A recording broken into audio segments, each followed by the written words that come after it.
Hi, guys. Welcome back to another edition of Chats from the Blog Cabin. We had a little bit of technical difficulties before we started. The mics were giving us feedbacks and pixelation, and that's why we're starting a little bit late today. But I want to thank Rada for coming back on the show. She is one of the guests that I'm so excited every time she comes on because I know we're going to have a fun and intelligent conversation. So, Rada, tell everybody a little bit about yourself. Oh, wait, how much time do we have on the show? So let me see. Quick story.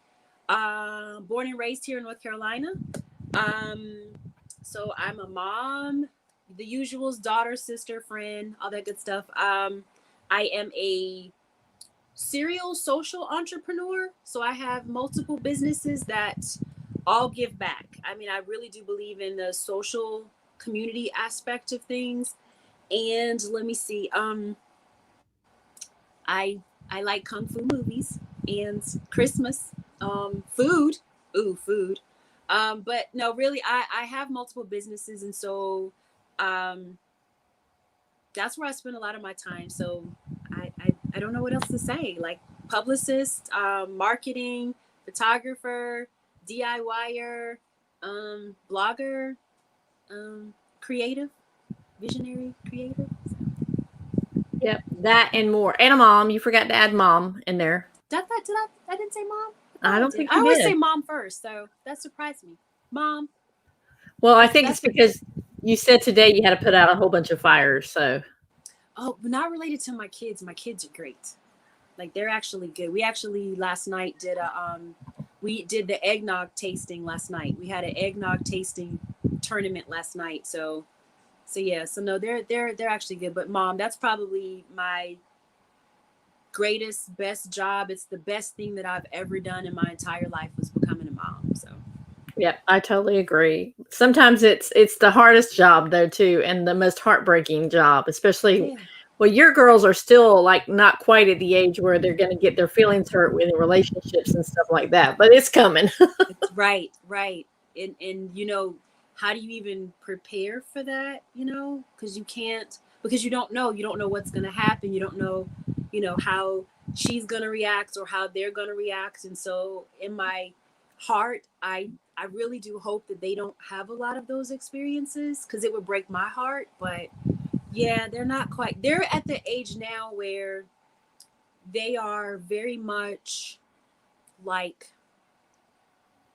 still in that acceptance, like wanting people they want to be seen and heard, but also liked. And so, even with me going, who cares if people like you, that's because it's your people will find you. And when you find your people, they like you. You don't have to worry about if they like you, they do, but that's that stage they have to go through. So we're navigating through that right now. Now, there was a lot of reasons why I wanted you on. One, we're going to talk some really hot topics about Christmas time. But another is you have an exciting announcement to make, don't you? I do. So, first of all, thank you for having me on here and for inviting me because I love being on Chats from a Blog Cabin because it's like I still got to come visit your actual Blog Cabin, but I do appreciate you always having me on here and giving me this platform. So I wanted to make this announcement today that I am officially starting a podcast. Woohoo! And it's called Sorta, Kinda, Famous. I don't know why I do this thing with my hands, like you can see it, like it's coming across the screen, but Sorta, Kinda, Famous is the name of the podcast, and I've had that name for almost 4 years, and it sat in the purchase domain cave for quite a while. And honestly, it was really like a little bit of COVID and a lot of people kind of confirming that it was time for me to do it. And I had a lot of people that would either say, I should have a TV show or I should, be on the radio or whatever. And I was like, really? And so that just kind of made me go, you know what? Let me use my platform for good. And I really I believe in community, and I wanted to have this as a way to talk to people, and share stories of amazing people in the world doing wonderful, super duper amazing, dope things, that we may not know about. Because when you go, what is sort of kind of famous and why sort of kind of famous? It really was as a joke, because I would go places and people would always say, "You look so familiar," or "You sound familiar." I'd be like, "Yeah, whatever." And they're like, "No, really." And I would be like, "Oh, because I'm sort of kind of famous." And so it was like a kind of a joke back on myself, because nobody knows who I am. So I was like, "I'm sort of kind of famous." And then I would sign autographs on like the paper napkins at restaurants, even though they didn't ask for it. So so it kind of stuck. And so when I was trying to find a name and trying to figure out what I wanted this to be about, I liked sort of kind of famous. I was like, who doesn't want to be sort of kind of famous? And that's what the podcast is about. It's again about people, places, and things that we should know about, but we might not. So that's the announcement. Sort of kind of famous, launching December. And, of course, I want this reciprocated back. I want you to be on the podcast so I can interview you, and it can go the other way. Loaded questions, right? Right. We get to talk about dirty balls. Oh yeah, dirty balls. About the dirty ball syndrome. Yep, it would. Honestly, I still have to try those, because you actually popped in on the chat with Samad from Mama Nim's Kitchen, because you're also their publicist, correct? I do their marketing, PR, marketing. That's right. Yes. See, so hands in everything.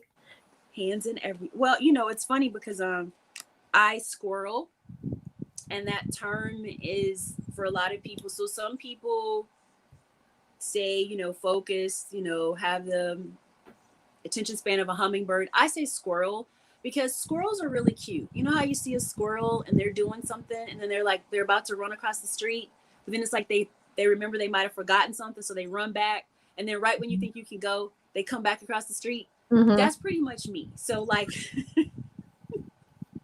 so I squirrel in that if something's not keeping my attention, I'll just be doing a bunch of different things.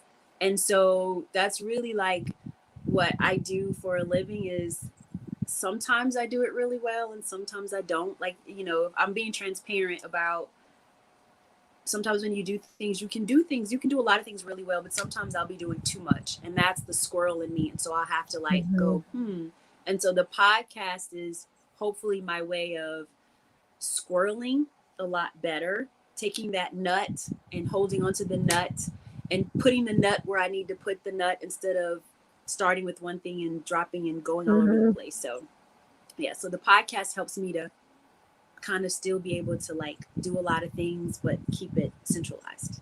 So yeah. But Samad, being a PR, that's where I went to school for communications. And so PR is very much a second love. And I love helping people to tell their story. I love helping people to figure out how to talk to their audience. Because, when you're in business, regardless of what your business is, you got to know who your audience is. Who are the people you're talking to? Who are your clients? Who are your customers? And so a lot of times a brand will have a great concept or an idea. They'll know who their people are, but they don't really talk to their people the way their people want to be talked to. So I like telling stories, and I like using analogies and metaphors to get a point across. Because I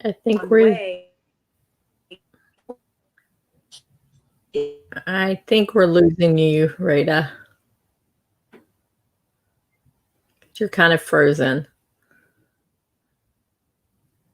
So let's see if she comes back. Rada has actually been on a couple of times on Chats from the Blog Cabin. She has been on, first of all, she was on my Women in Race panel, which she did an amazing job there. She was also on my voting panel, which we're going to talk about that when Andrea and I came on and we did voting. Let's see, what else has she been on? And then she's on today. And she was also kind of popped in during my segment with Samad from Mama Nim's Kitchen. And because she was their publicist, and we had a really great time. And that was probably the most enjoyable chat I had because I laughed so hard. So we're going to see if she's going to come back on because technology is not our friend today. And we've been having really bad windstorms. Oh, there you are. You're back. Technology, right? Now you sound pixelated again. Oh my gosh. So it's got to be on your end because my end, I was still going and everything. And then you're like, you know, that little wheel when it comes up like you're loading. So. You sound pixelated again. I seriously, like, I knew this was going to happen. Like, this is so funny that all of this is happening. Yep. Can you still hear me? Yes, I can hear you perfectly. Oh, I don't know why you sound, it's doing that thing that it did when we tried to get on earlier. It could be slow internet connection because we lost you. So that's probably what it's coming back. So yeah, I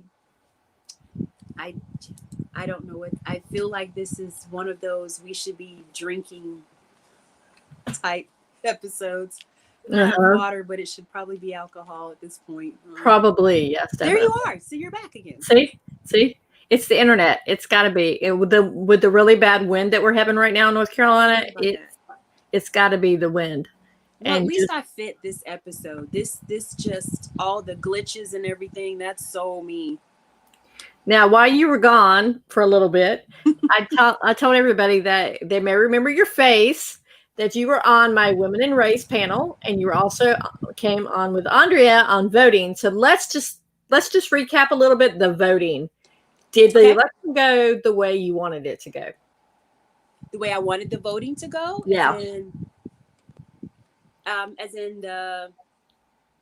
Remember how we were talking about how we were going to celebrate if our person won? Oh, yeah, because you know what's interesting?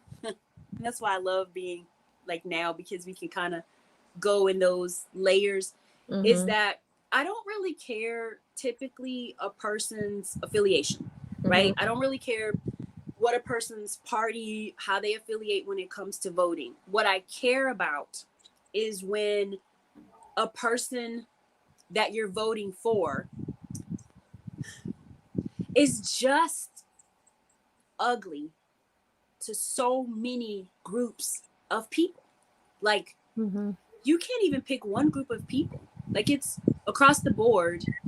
This was not a Republican, Democrat, Independent, I don't vote, whatever it was, whatever your thing was. This had nothing to do with it, because people still want to make it be Republican versus Democrat or whatever. It's not.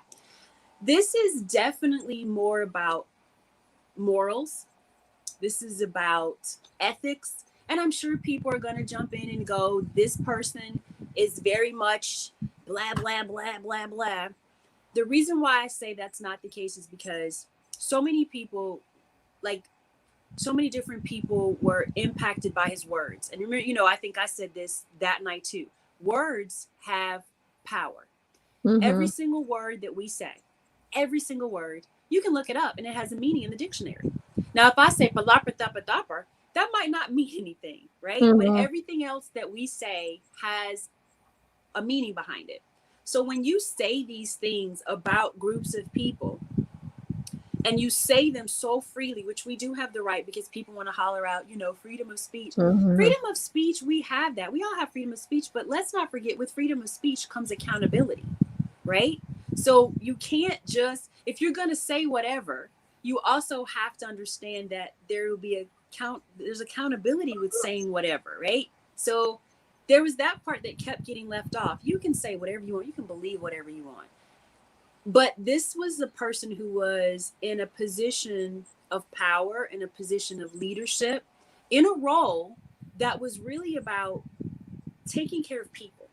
And to take care of people, that means you don't put the people down. So if you're putting and you're name calling and you're jabbing and you're saying very disgusting, deplorable things about where you want to grab women, there were so many things that just came out of his mouth over a span of 4 years. It was like projectile vomiting. Okay. Like every time something would come out, we just didn't know where it was going to go. Right. It just goes everywhere and somebody's got to clean it up, but nobody ever cleaned it up. So we've lived 4 years of someone projectile vomiting all over the United States and no one ever really cleaned it up. And so we now have an opportunity, regardless of where you fall on that spectrum, we have an opportunity now to really absolutely make America great, because it was never great for everybody. So to say make it great again, you gotta fill in the blanks for me, because what made America great in the past? Was it because we allowed people to come here and start a new life, but yet only certain people could come here and start a new life? Because then there's that thing on, immigrants. If we talk about, women's rights, well, some women had rights a lot sooner than other women did, right? So like even Native Americans didn't really get to vote until like 1945, I think. African Americans, when they would go vote, there was voter suppression and voter intimidation still happening for people of color. Then there's redlining. So there were so many things that we can now address as a whole. So what I celebrate in right now is, yes, glass ceilings were broken with Kamala, right? Like that was amazing. And even if you don't like her, a glass ceiling was broken for little girls all over, right? And so, I'm really excited about paying attention to the people we have put in office. And now as citizens, we have to go beyond just the vote. We're not done. We're not done with our roles as constituents. That's one of my favorite words now, constituents.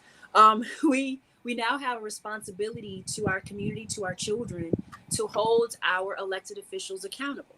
And so that means that we need to be attending meetings. We need to be attending town halls, and we need to be calling our senators and our state representatives and our Congress people. And we need to make sure that we're finding out, what are they voting for? What policies and procedures have they aligned themselves with, and hold them accountable. If they don't speak to us as a whole, then we need to be holding them accountable. And when people were talking about taxes and they were concerned their taxes were going to get raised, there were these memes going around that like, if you have popcorn ceilings, you are not in that tax bracket. You know what I mean? Like there were these jokes, but it's very real. There were a lot of us were thinking we're going to be in these tax brackets, or changes are going to happen to us.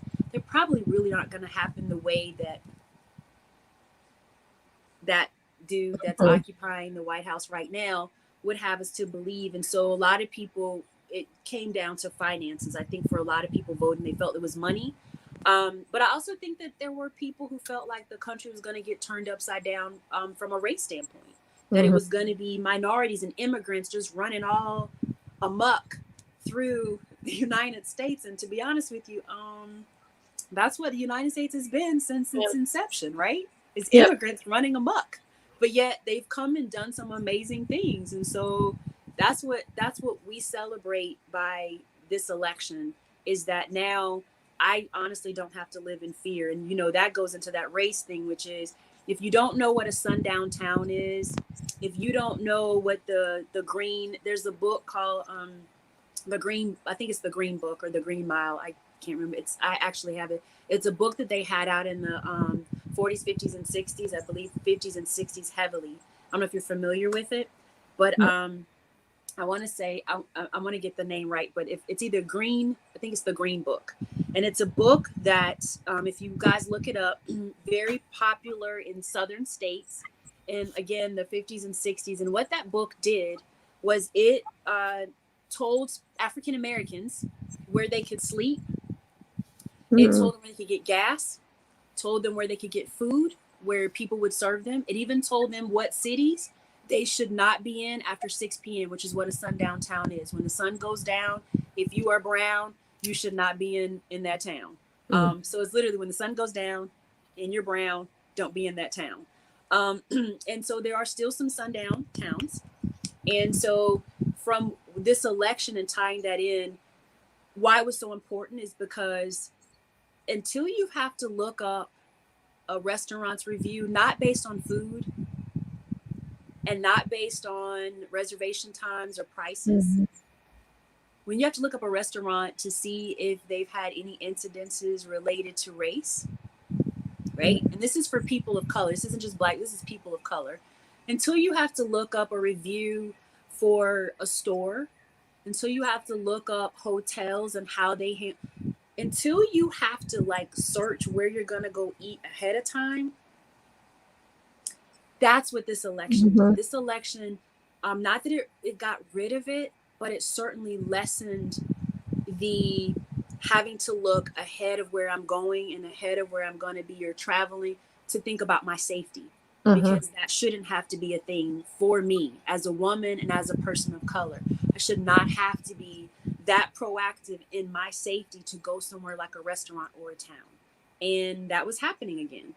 And so, you know, this election was huge in so many ways. And so I celebrated that.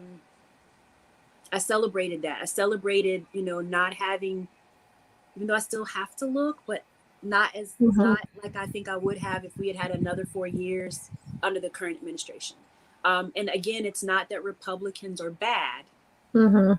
It's when you see someone doing something, and this isn't even a political thing. If you see someone doing something bad in the street, you see somebody who's being ugly to like the cashier, she's done nothing wrong, and you see someone and they're calling her all kinds of names and they're just really upset because she wouldn't take their expired coupon, because there are those people, and you stand there and you don't say anything. You don't even try to buffer it with, hey, you know what, I might have a coupon. There's lots of ways to like buffer a situation. A lot of people in that party did not do that.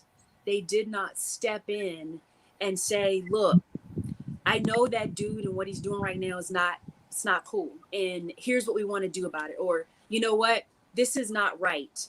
They didn't, it seemed like they weren't taking a stand for when he was really basically having temper tantrums. They not only let him have temper tantrums, but they coerced him and they, you know, egged him on in his temper tantrums. And that's not cool, especially from the president. Yeah. Not cool. So let's talk about social media and the effect it had on politics as well, because honestly, I don't think, in my opinion, I don't think a sitting president should be tweeting. Not like that. And not to say that it's they can't use it for a good thing, but to use it instead of thinking about, because in everyday life, if we react in everyday life to little situations, our days would go crap. You have to stop. You'd have to stop and think about how you're going to respond, if you're going to let something go, or if you're going to respond, but respond not in the heat of the moment, but later on, because that's how a lot of conflicts cease to exist. Is because we respond later on after the feelings aren't hurt. Absolutely. That's you know, what's funny is that's very much a PR kind of mantra from publicists, public relations, which is, number one, you know, don't react when you're emotional. So if you feel like if you're on the verge of tears, it's not to say that sometimes that you don't want people to see the emotion behind you, because sometimes that is important, right? It's crucial to the message. But like in his case, first of all, it was very rarely was it good. Very rarely was it cloaked in truth. So like I always tell people, we all have opinions. Like I just stated my opinions on some things, but the Green Book was a fact. That was a very, very factual thing. Sundown towns are a very real thing. That's a fact. Now, me going, I don't feel afraid or I feel afraid is my truth, but it may not be your truth, right? So that kind of falls into that where that's kind of like an opinion, right? Well, my opinion is if I go in there, this is what's going to happen. And then you might state yours. But he did a lot of times on his, there was very little facts. Like a lot of times it was just emotion. He's just raw, uncouth, just, again, projectile vomiting. He's projectile vomiting with his words, okay? Second thing is, within PR, a lot of times, you know, publicists have clients that we make suggestions to all the time. You know, like, don't do that. Like we try to be that voice on your shoulder where like if you're in the store and you're about to do something crazy, we're like, Melissa, don't do that, because if you do that, then this might happen, this, and somebody's going to record it, and then we got to clean it up. So when we start with our clients, one of the things that I do, and I know a lot of other amazing publicists out there do, is we always try to tell our clients, if you do something, so there's a possibility, if you do something, you got to tell us everything. How did it start? When did it start? Where were you? What prompted it? What's going on? And so that's called crisis PR. And most publicists can do it, but we'd rather not. We really don't want to have to do crisis PR. You step out on the podium and you look into your left and your right, and you're like, you got to give this very blanket statement about why what happened, and you got to deflect, right? So you want to move it. So this dude apparently wasn't listening to his staff. He wasn't listening to people who might have been advising him. It was very clear that he did what he wanted to do all the time. And I'm sure he had people who were probably saying, don't do that. That's probably not a good idea. But he didn't listen, because narcissistic people don't, because there's that part. But, when you have a social media platform and you're putting out information that a lot of people are going to come to, it should be rooted in facts. And if you're going to put your opinion out, at the very least, let it be for good. Let what you do be a source for good, right? If you're putting out stuff that's divisive, if you're putting out stuff where you're picking on people, you're name calling, to the point where a lot of people right now are so conflicted over what's real media or news versus fake news. The fact that he even now has said that the FBI and some other agencies were in on the vote and how they tampered with the vote. Dude, seriously? So like, everybody in your camp now is anybody that didn't do what he wanted them to do is considered bad. And so that's concerning to me. Do you know what I mean? That should be it. So social media, as the president, there's responsibility. It's kind of like when you're a school teacher. Unfortunately, certain jobs come to whom much is given, much is required. Certain jobs require a little bit more responsibility. And so I think teachers are there. I think that pastors should be there. I think that when you are in a public service capacity, these are all jobs people chose. So it's not like we're in a system like Hunger Games where you're born into a job or a skill set, like where I'm born, and so all of my family, because there is a caste system in other countries, right? But we don't have that here.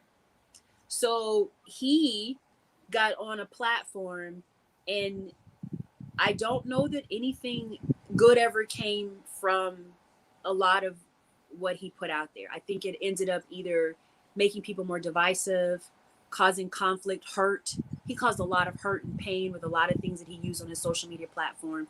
And I think by the time that the social media platforms, because there's responsibility on their part too, they let a lot of stuff slide. They let a lot of stuff under that freedom of speech, right? Freedom of speech, but not the accountability part. And I think that's the problem with where social media hurts us, not just the president, but as a whole. People jump on social media, they put whatever they want out. And then when someone comes back against it, first thing you holler out is, this my page. Well, first of all, it's really not your page. It's like Facebook's page or Twitter's page. So yeah, there's that part. But then there's accountability for the things that you put out. And because he was never held accountable, he just kept putting garbage out on social media and didn't use it for what could have been a really amazing platform for him.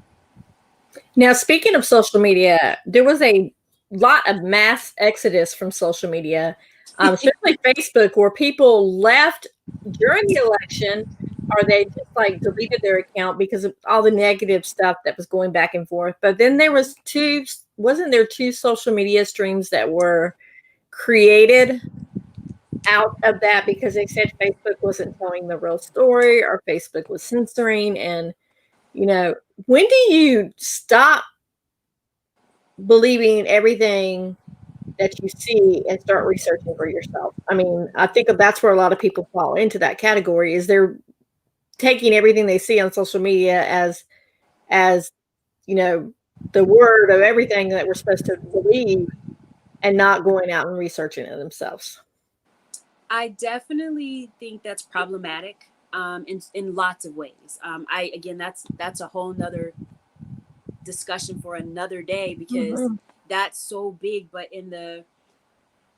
I think part of it too is that people over time with social media, because remember, social media is new to some subsets of people, right? It's a very new thing. It's not something that you grew up with. And so you came into it later in life. And I think that a lot of it has to do with, just dropped my water there. A lot of it has to do with, I think, number one, there are those of us that when you grew up, I don't know if I'm not saying they don't do it now, but it was really, really big for me in high school, middle school, high school, and definitely college. It's my fun. This is gonna either make it or break it for you. Cite your source. If you did not write a paper where your teacher had to come back and say you didn't cite your sources, that I'm finding has a lot to do with it, because nowadays you can even lift pictures off of people's social media pages, put it on yours, and basically say it's yours, right? People are even doing that. They're lifting things from other people's platforms, saying that it's theirs. We live in a world right now where you can go right now, get a domain, and have at the end of it .news. And that right there is all that it takes to be able to say that you are some sort of a news platform or media. Yep. There used to be a time when things had to be vetted. There was a time when you had to show you were credible, and that you were getting and where your resources came from. You couldn't, like, once, I'm not knocking Wikipedia. I'm not knocking Wikipedia. Wikipedia has its place. Once Wikipedia came into the platform, you can literally go in right now and just upload information into Wikipedia, and you don't have to cite the source behind the information you're uploading on social media. And I think that's where with social media, that's really where that breakdown came, is the platforms like Facebook and Twitter and Instagram, TikTok, Snapchat, you name it. They're not going back and saying this information that you're putting out is not true. Now they're doing it a little bit more, especially around the campaign. I did see a lot of people putting stuff out when it comes to race, politics, and religion. I'm seeing now truth or this is not true. Certain platforms are just not rooted in the truth. Do you remember back in the day, those magazines, those tabloid magazines they had, National Enquirer? Okay. National Enquirer would have how, I think one time I saw Oprah had an alien baby on the cover. So the fact that people purchased that was already scary, but more so the fact that they put that on the magazine and then decided to sell it is even more disturbing. So it's like, where does the fault lie? Is it with the people that purchase it or the people that put the information out? And I think it's the people that put the information out. You're not rooted in the truth. We don't say, where'd you get your source? I've seen people put information, like right now, I think the thing going around is if you share, like you insert your favorite grocery store. If you share this post, then you are going to win $100 gift card from this company just by sharing. Yeah. That's not even like financially possible, right? Like, no, your company would go bankrupt if that were the case. So sure, if you share, like, and then enter your email into this for one person to win $100, but not everybody sharing this gets this prize. And I've seen a lot of people do it. So I think a lot of it comes from, and I don't have a better word, but we've just become really lazy around where we get our information and how we get information. Social media has made it very easy to just jump on, put something into your search, Google, and then boom, you've got a whole bunch of things that fit that search. But we're not paying attention to who put that information out and how credible are they. And I think that hurts us more than it helps us. Social media has its pluses and its pros, but one of the major cons is that we can put out comments around hate. We can put out comments around being anti-Semitic. We can do all these things that are really ugly, and they stay. They live. They just live out there, right? But if you were to put out something that is rooted in truth and you have something that backs it up, somebody will come in and go, you're lying and blah blah blah, and then in your feed already this argument ensues over all the things where you're like, that's not even where I was going with this. And then the next thing you know, you got to take it down, or you got people like, it's just, that's not what the platform is supposed to be. We've got keyboard warriors, we've got bots, we've got people now that are not even really people, that look like me or look like you, and then go into platforms and they spread more lies, because anyone can get a social media page, anyone can just write whatever they want and put it out there, and there's no accountability.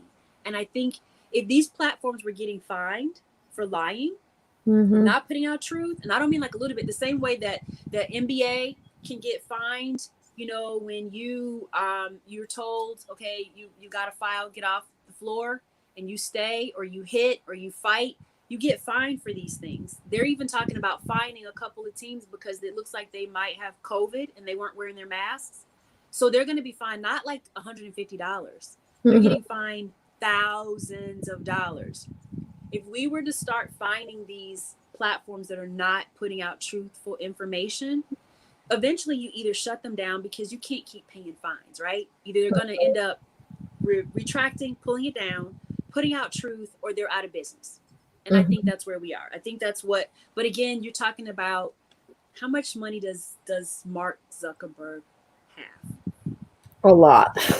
So finding him, I don't think it would hurt right away, but I do feel like there's like the same way that what the FCC regulates, you know, now live television, and how you're so many seconds behind just in case somebody says something they're not supposed to say.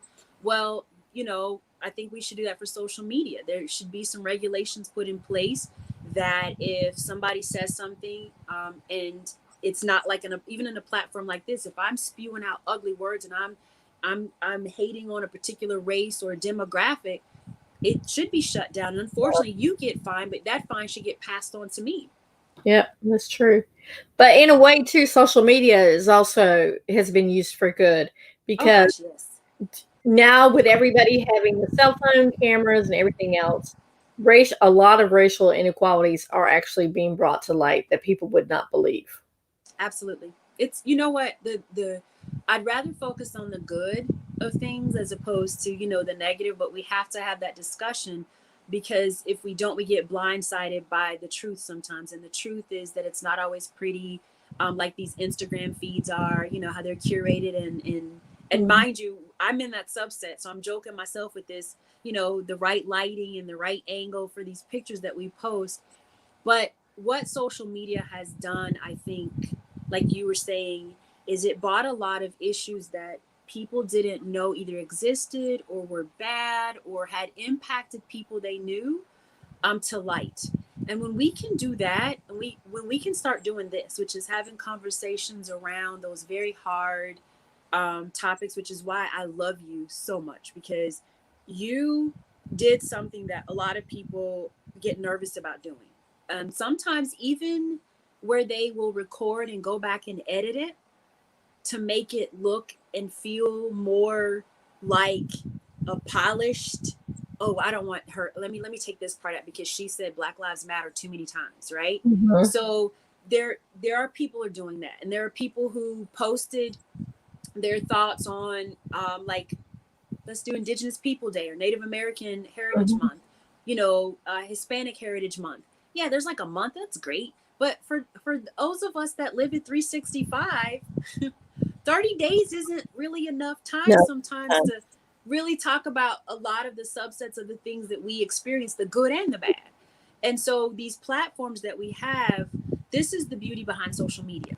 Because to do this, even 15 years ago, you would have had to pay for airtime to get this message out. You would have only been on at 2 a.m, right? 2, because those are the time slots you would get, between 2 and 4 a.m. And even then, you're only going to get a smidgen of where the audience is going to be, because you have to pick where that audience is. Whereas social media, you can reach people everywhere. I know your stats, even just Facebook, you're like you're over 10,000 just on Facebook your followers. 10,000, even if only 2 people came in and got something from this, that's an impact that's greater than just not talking about it and sweeping it under the rug, right? That's 2 more people that can now have a conversation or can march forward, as Representative Lewis said, good trouble, right? Moving forward and getting into good trouble. So that's what we need more people to do, is to get into that good trouble. We have to talk about the difficult, because it's just like if you're getting married, if you're in any relationship, I hope you talked about before you had kids, disciplining kids and how you would discipline them. Are you having kids? Where are you spending your holidays?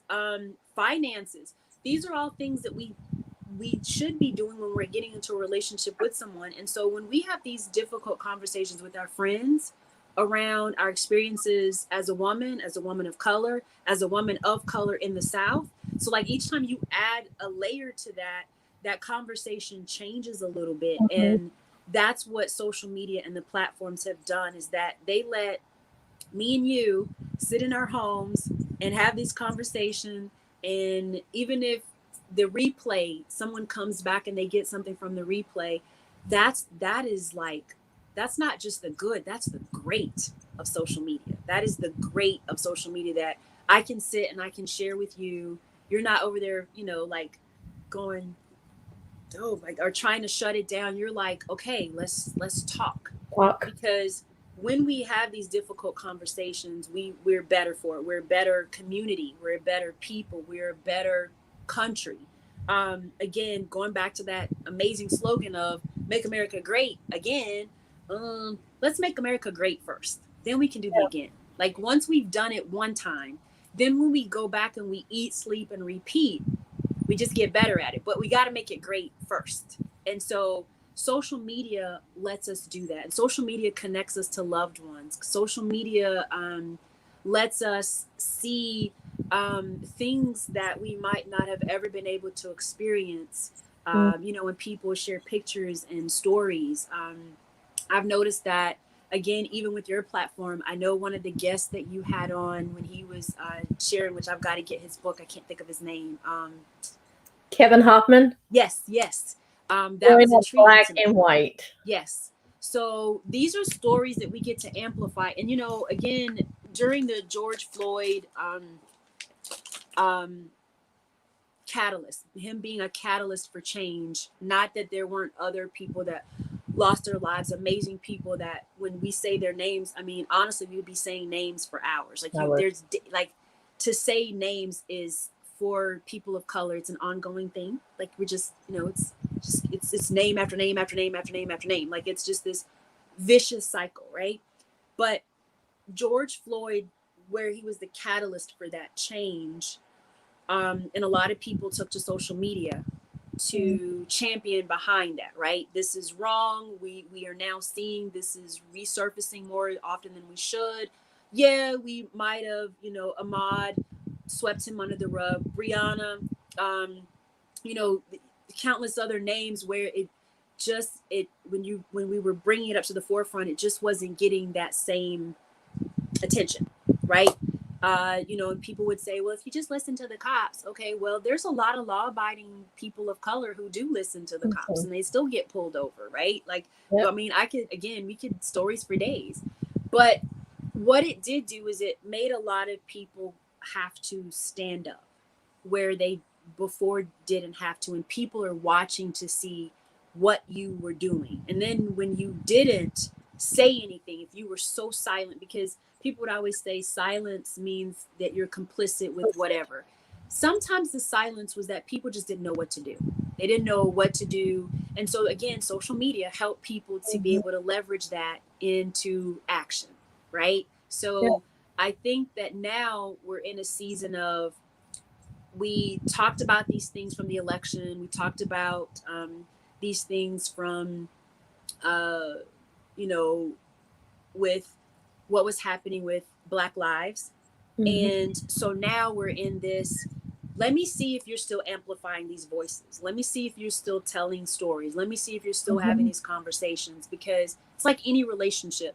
Back then, even though it was just a few months ago, that was the honeymoon phase. and everybody was a part of it. Everybody came to the wedding. Like everybody was at the wedding. Everybody was there. We're showing solidarity.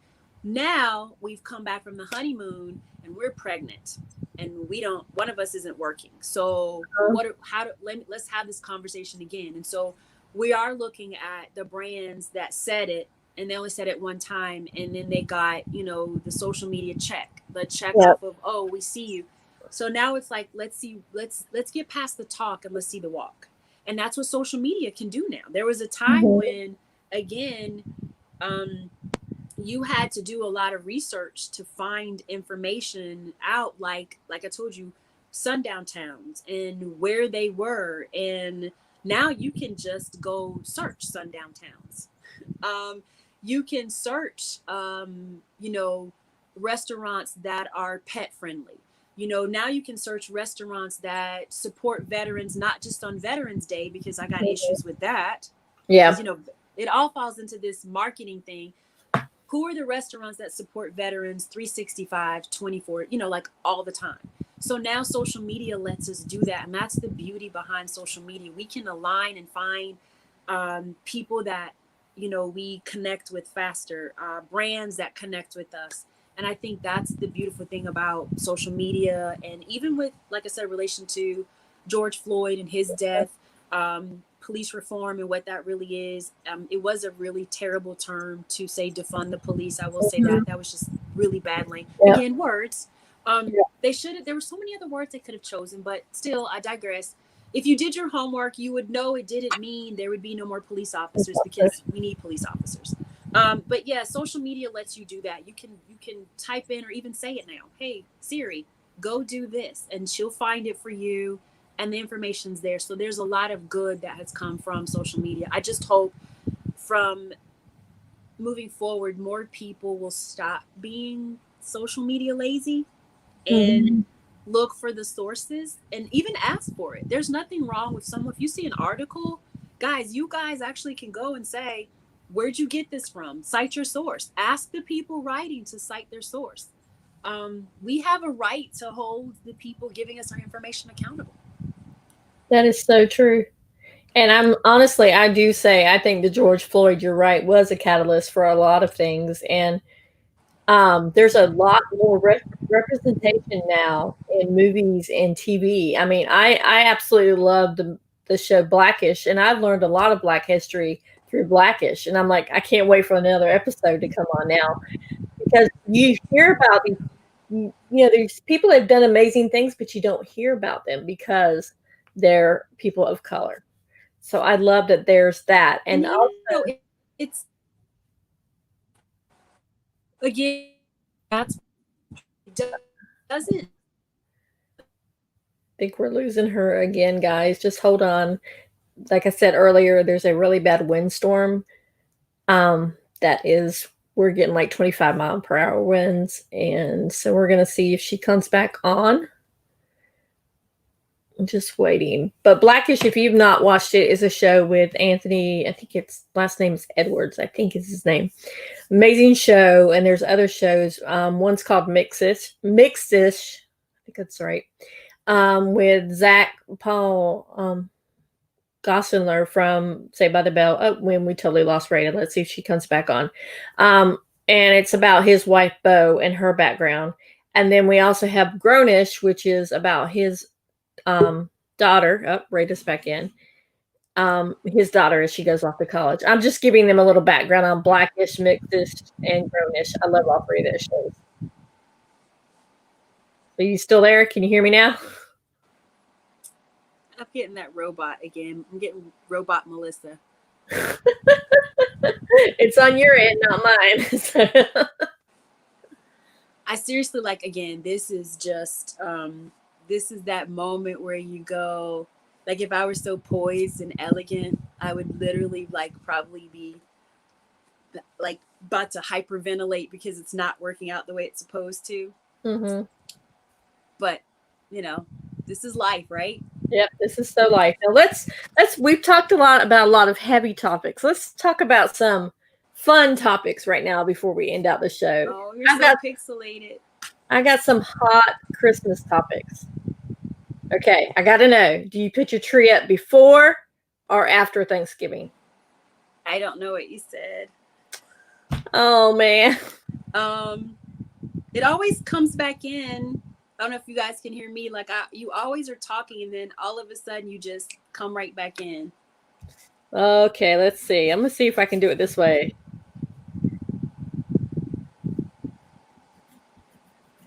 Hold on.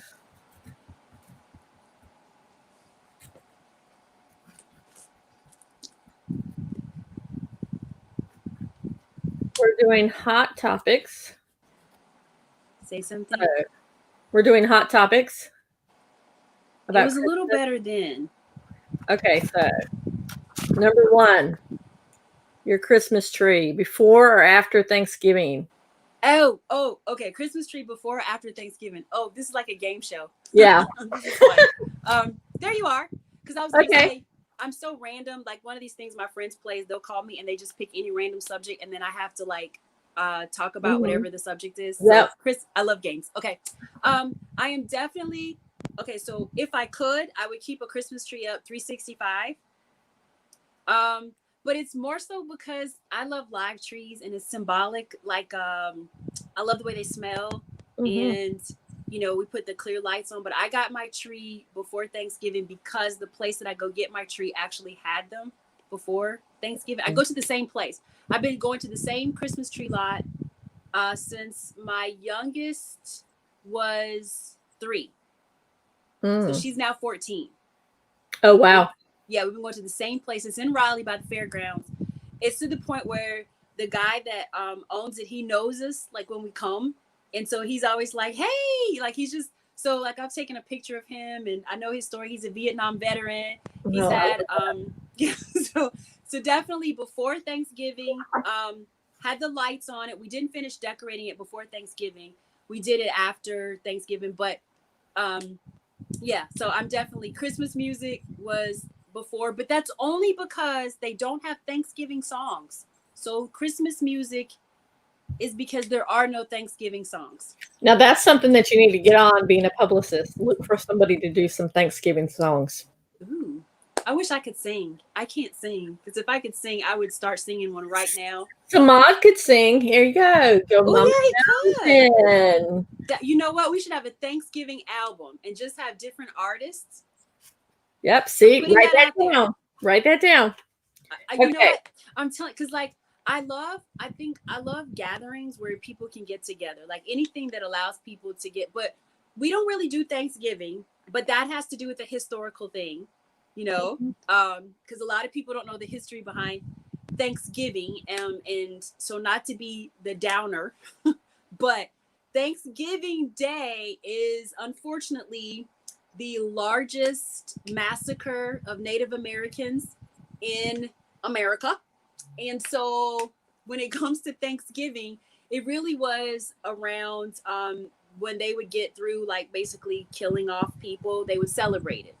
And that's why that was where it comes from. So the thing we're taught in school about the Pilgrims and the Indians sitting together and having their Hakuna Matata, Kumbaya moment is not really a real thing. There were some Pilgrims, but for the most part, it was really setups for them to come into a tribe and kill the people, take the land.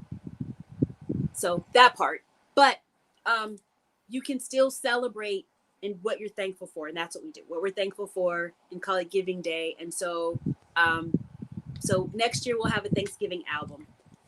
There you go. Okay, is your Christmas shopping done, or are you the last minute shopper? Okay, so so to say I love shopping is kind of like I do and I don't. I love the thrill of finding Christmas gifts for people, but at good deals. So I don't shop too early in the year because it's like this is that season, if you will. So I like my challenge, and it's also like a game because everything's like a game show for me. Everything is like a game show. Okay. So the thrill for me is if you say you want like Beats by Dre headphones It's finding the best deal for those Beats by Dre headphones, right? Not just to go and spend $300, which, by the way, today Best Buy actually had some for a good price, like $169 or something. But so I'm all about I don't like to rush. I do a list and I write out what I know that person likes to do, what they enjoy doing.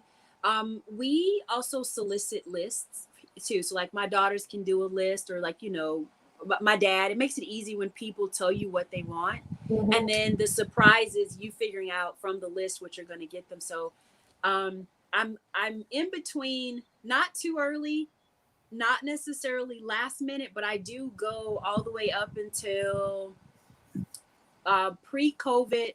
There was a running tradition for like me and my mom and the girls, which was always fun. And we would just go to stores like Target or Old Navy or whatever, like on the 22nd, 23rd. We go on the 23rd and sometimes on Christmas Eve. But it wasn't because we were looking for any gifts. It was just anything like last minute kind of surprises, stocking stuffers. And so nobody's in the store but except for men because they forgot, or it was last minute. But there weren't like a lot of people in the store. And so it was really like just hang out. But yeah, I'm a little bit in between, not necessarily last minute, but I don't do it before October. Okay. Ham or turkey? Both. I should have known that one. It's food. It's like we had ham and turkey. Like we had ham, turkey, and we had venison because my dad hunts, so we had deer meat. So what's the must-have on your holiday table as far as food-wise? Ooh. So it depends on the holiday. Are we talking? So Thanksgiving and Christmas, the two that I always have is going to be macaroni and cheese. We always got macaroni and cheese. But like this year, Nora, so my girls are also natural born foodies, but they're also like, I like expose them to things very early on. I remember they didn't really do like corn dogs or chicken nuggets. Like I remember they were young, they wanted sushi. So I messed that part up because I should have let that fish stick thing linger on a little longer than it did because sushi at 6 is expensive. Okay. So, but Nora made Chinese moon cakes, and it is a very intricate process. It's steps to it. She did a phenomenal job. So what we do every time we're having like a family food gathering around a celebration or a time is everybody has to contribute, and we all have to bring in some sort of a dish, and preferably something that's non-traditional that adds whimsy to our food. And so she did the moon cake. But macaroni and cheese, I would have to say, is pretty much a staple. You're going to find anytime there's family gatherings. It's got 7 different cheeses on it, but macaroni and cheese. Okay, now that's another question. And I heard a great debate about this on the radio a couple weeks ago. Is macaroni and cheese a vegetable, or is it considered a side dish, or is it considered a meal by itself? Okay, so macaroni and cheese can actually be an appetizer. It can be entree. It can be dessert. It just depends on how you look at macaroni and cheese. So macaroni and cheese, if macaroni and cheese had like lobster in it, that's like dessert. It's like an appetizer, but it's like dessert because you don't eat lobster every day. Mm-hmm. So in our house, it is side. I wouldn't necessarily make it be a vegetable, although in my world as a foodie, it's all the things. Macaroni and cheese it's your side dish. It's the complete meal in one thing because you feel full after you eat it, right? It's got 7 different cheeses on it. It's got milk. So milk, like, it's got everything that you need for it to be a meal. Macaroni and cheese is like a meal. It's everything. It's a multivitamin. It's all the meal in one. It's everything. You don't even need anything else on your table but macaroni and cheese. It's a multivitamin. You crack me up. It's everything. I mean, so think about it. Macaroni and cheese.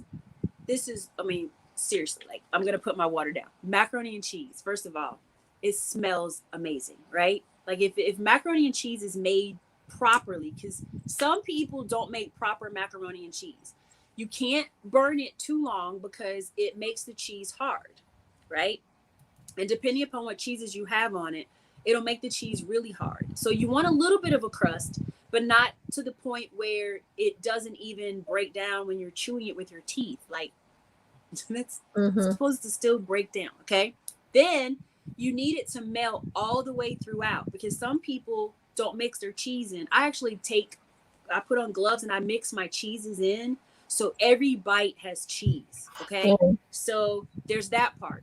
But then when you see it going in the oven, you know, and then when it comes out, like, it should make you feel good. Like, it should be like that moment with the Grinch when he finally had some feeling in his heart. When you see melted cheese on macaroni, you could be going through the worst day, you could be going through, like, I don't know, the worst year. Macaroni and cheese should be, it's like love. It is warm, melty love in a pan. Unless you're lactose intolerant. And then, so if you're lactose intolerant, that's one of those times where you should just go get that lactate pill. Because some things you just have to kind of, you have to like do it. You know what I mean? Like, you just gotta, because macaroni and cheese frozen, no, make it from scratch. Macaroni and cheese from scratch is the best. Like, and there's certain macaroni, because you kind of want it to be al dente. You don't want it to be too mushy, because we still have your teeth. Don't make it so mushy that when you put it in your mouth, it just is like cheese. It's macaroni and cheese. So the macaroni should be a little al dente, because when you put it in the oven, it's going to cook it a little more, right? But the cheeses are everything. So, like, you know how you go into the cheese store, you know how they have like alcohol and there's like top shelf? You got to get that top shelf cheese. Don't get budget cheese, okay? no budget cheese. No budget cheese, top shelf cheese. So you want mild cheddar, you need sharp cheddar, Munster cheese. I even use the Fiesta blend. Fiesta blend, it doesn't matter which brand, even Food Lion, Walmart, all your Harris Teeter, the Fiesta blend is so good because it has like Monterey, you know, Jack, like you put, oh my God. And then you put the Munster cheese at the top because it's a softer cheese. And it's just so pretty. It's like art. Macaroni and cheese is everything. It's food. It's also art. It's therapy. It is everything. Macaroni and cheese is everything. Yep. I think you pretty much, that's the end of our conversation, because it's like macaroni and cheese. Somebody said you need smoked Gouda cheese. Edward said you need smoked Gouda cheese. And he says, OMG, Rada, you're sort of kind of famous now. Like the smoked Gouda cheese is actually good. When I say I put legit 7 cheeses minimum, 7 cheeses in the macaroni and cheese, and that is actually a really good cheese. The thing you want to do is you have different cheeses. Obviously, there's soft cheese, you know, you've got semi-soft cheese, you have all these. So you kind of want to be similar when you're picking them. So like if you do cheddar cheese, you don't want to do all like sharp cheeses, because it gives it such a, it actually can be overpowering. Right. So you need soft to mellow it out. So Gouda is one of those where Gouda is going to change the taste of it a little bit. But you only want Gouda alone. Don't get other cheeses similar to Gouda, because then you'll be like, what happened here? And we want the macaroni and cheese to be like a hug. Macaroni and cheese is like a hug inside your stomach. Okay, so Rada, when are you going to launch Sort of Kind of Famous, the podcast? Which, if you people are watching, look right behind her in that sign. She did that promo so well back there on the other side. So okay, because I'm extra, and that's what you're going to get on that podcast, all this extraness, because when someone said, why did I start the podcast? I told you who I wanted to talk about. But really, the podcast was because I wanted to be able to tell my stories and then I get interrupted. Because my stories, people interrupt me sometimes. And I feel like when I'm in the middle of telling like an amazing story, people are like, Rada, I don't have that much time. And I'm like, well, on the podcast, I get to fill in that much time, right? So I wanted to drop it being funny like celebrities do. You know how they drop stuff like on Christmas Eve at midnight? That's kind of what I want to do, is drop it. But then I was like, nobody's going to come and listen to that thing at midnight on Christmas Eve. So you're putting those toys together. Yeah, so my girls are at the age now where they're I don't have to assemble any toys, or no more toy assembly, except for me. I have toys that I have to wait, that did not sound good. Hold on. I have sorry. Wait. Taking the podcast to a whole different level there. Right. It's like wait. Not like that. I meant like microphones, like for my, because I love gadgets and well, still, yeah, technology. There you go. Part. So yeah, I honestly let's decide. Let's let you pick a date. That's what you get to pick. He said I never interrupt. No, you don't. Ed does not interrupt my stories. Actually, meanwhile, 3 hours later. Yes. Sometimes I even get on my own nerves telling stories. But yeah, you pick the date. Now I will say this: it has to be after the 15th to give my audio engineer time to edit out and have them ready. But Melissa, you get to pick the date. What's my date? Let's see. Let's do. I want to say, if you do it before Christmas, nobody's gonna want to watch. But there's always that or listen. Let's do the 28th. That way, you're launching right before the New Year, and you've got the Christmas gone out of the way. So you're right there in the middle where people still have time off and they can still listen and enjoy your show. Look at you. December 28th. So when do we drop it? I don't know. You could drop it like the ball on New Year's Eve, New Year's Day. Do a countdown. So speaking of balls, Mama Nim. Okay. I do like the 20. I love the 28th. Actually, the 28th is great. And then, like you say, time wise, I feel like I want to do something that most people don't do when they're dropping their podcast, because again, I'm extra. Ed must have just caught on with the comment about the toys, because he's got the eyeball thing there. Let's say I don't know. What is it? When do people listen to podcasts?